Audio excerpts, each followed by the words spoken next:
Samantala, patuloy na tinutulungan ng pamahalaan ng coconut farmers na apektado ng coco lisap na sumisira sa mga pananim na niyog.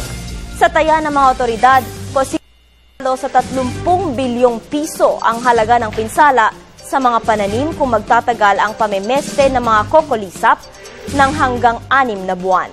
Para sa detalye, balitaan mo kami, Emil Carion.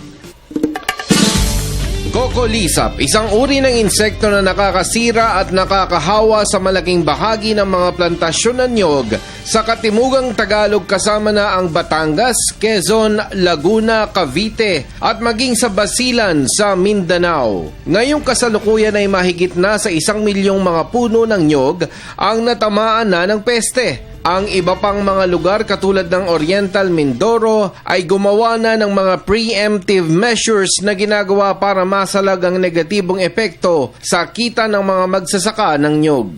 Kaya kami, ingat din kami. So, lumalaman namin na meron ding nakalusot sa amin kaunti, tinira na namin with DA.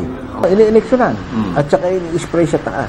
Yung merong mahabang pang-spray ko sa ibabaw. Ito sa amin actually, hindi pa nga mas maaga pang ginagawa ito sa amin. Sa paunang tala ay napag-alaman na posibleng umabot sa 32 bilyong piso sa 6 na buwan ang magiging epekto ng peste kung hindi makontrol ito. Ipinag-utos ng Pangulo na ipatupad ang mga emergency measures at maging mahigpit sa quarantine ng mga seedlings at maging mahigpit sa quarantine ng mga seedlings ng niyog na binibiyahe sa ibang mga probinsya.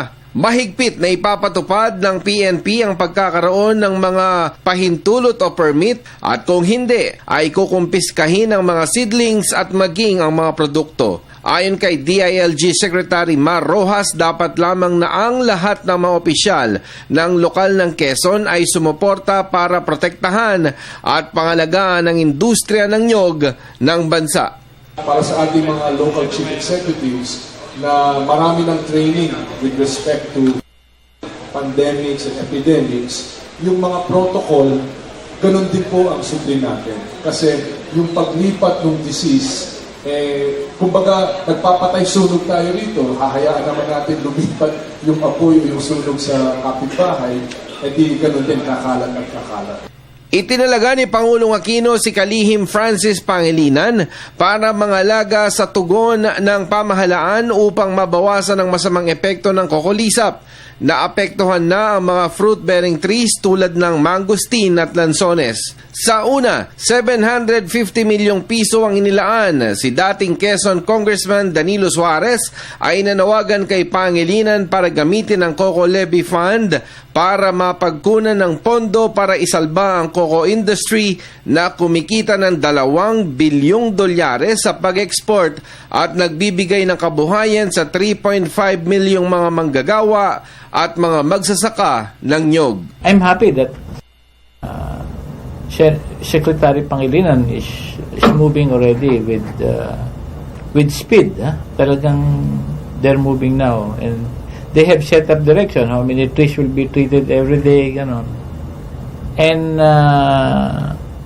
I'm not saying this is a 100% success. Ang point ko lang, something is being done. And that's good. Mula sa report ni Freddy Abando para sa Telebisyon ng Bayan, ako si Emil Carion.